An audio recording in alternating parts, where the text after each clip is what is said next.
Now with more music, this is Classic FM.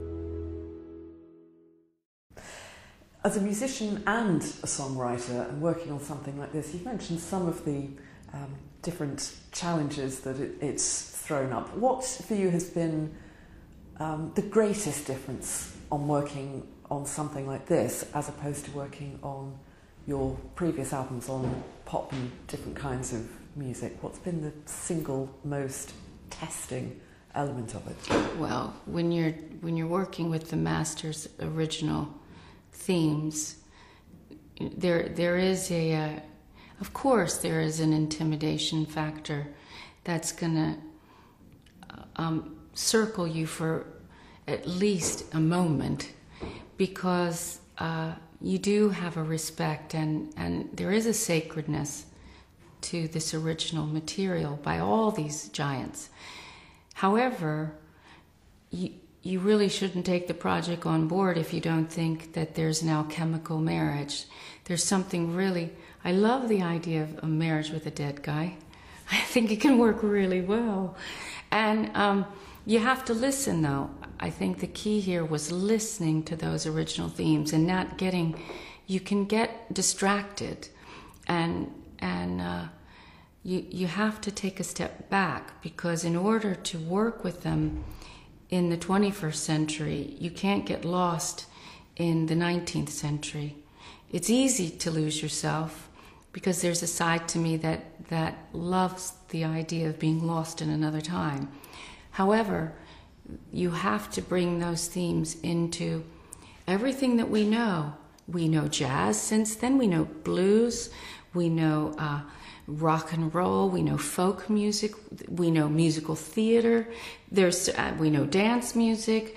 There's so much that we know since 1835, or I don't know, even early 1700s, that I needed to apply all those all those voicings and things that are accepted in our palette now. I knew we could work with, so you have to make choices, and that was, which choice do you make? Your ensemble for the album is varied. We've got a string quartet in here, and clarinetist, flute, oboe player as well. How did you go about gathering your musicians, Tori?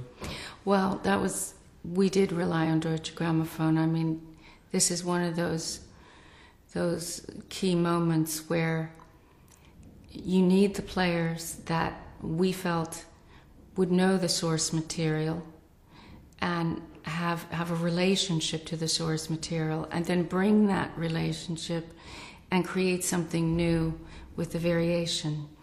John Philip Chanel, the string arranger and woodwind arranger, had really gone through all kinds of different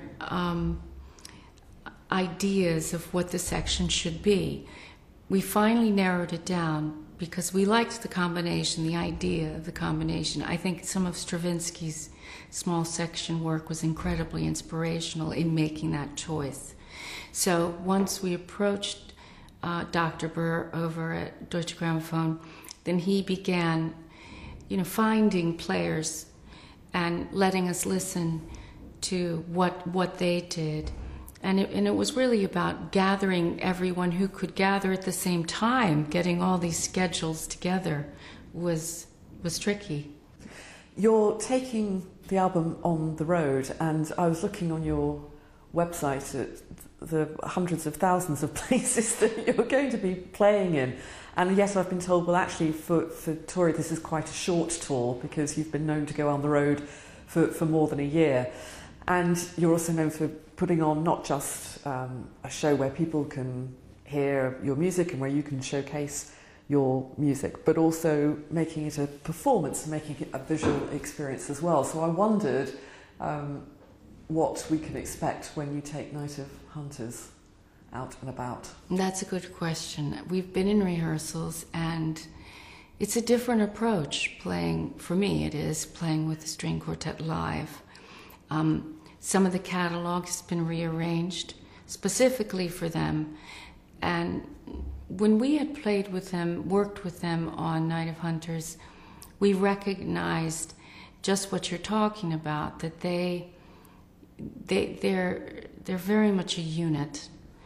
And it's not as if sometimes when you're doing, string dates somewhere, people don't really always know each other. They're not a working section, and they play differently than when they are. So this has been designed around them as a quartet. John Philip Chanel arranged, and is still arranging as we speak, pieces from my back catalog, songs from other records that will accompany some of the songs from this record. We couldn't take Annabelle out of school. Tash has to go to school. She's at that age where we could get tracked down by it's some kind of law of having your child out of school too long. So she wanted to go to boarding school anyway. She kind of ditched her parents, said, I'm going to Sylvia Young's. She auditioned and got in, and that's her. She's following her dream. Therefore, I didn't feel we could do the cycle without the fire muse, Kelsey, who's also in school in New York, and Natasha, who's 11 now and is in school in London. Will you be playing different venues from what you'd normally be performing in? In some cases, yes. We're playing the Albert Hall in London, and I haven't played there for a very, very long time. I'm excited to do that. The next night we're playing the Apollo, which is much more of a rock venue. But see, I think that the paradox of the two of them, they're very different places, and I think they'll conjure up different performances. But yes, we're playing in certain countries. We're playing places that you wouldn't necessarily always think of and book first if you were taking a band out. And with that in mind, I wonder if then we'll get a different audience for you, a live audience to come and see you. So perhaps the curious who may not know your other music but are drawn in because they've heard the word song cycle and see that Schumann's on there and various other giants of classical music. Is that a hope? Well, I think the door, my door is certainly open to anyone who wants to come and experience the live show. Because playing with a quartet live is very different sonically from traveling with a band. And it's challenging for me because I'm having to approach my instrument in a very different way. You don't just jam with a quartet. You don't just look and say, okay, let's jam now. It needs to be on the page. And if you write the jam on the page, then that means an instrumental in classical speak for them. Then we're writing we're writing a moment where we rehearse something and we play together, because that's the way that we're working together. But I must say, we are doing some things that are unexpected, and certain songs you'd never think a quartet would play. But I think it's daring.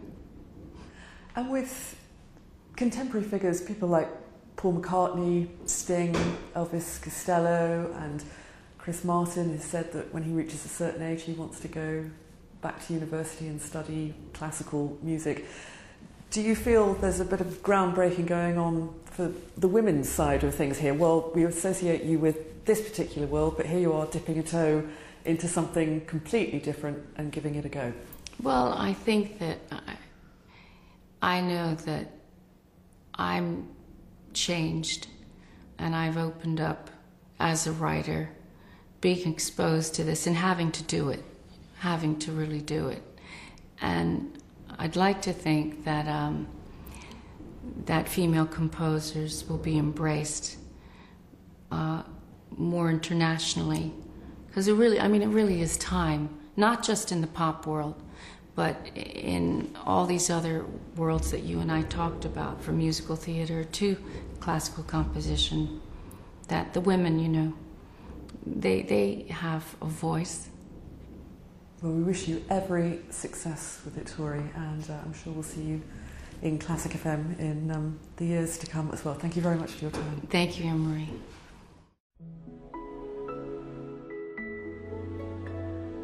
Now with more music, this is Classic FM.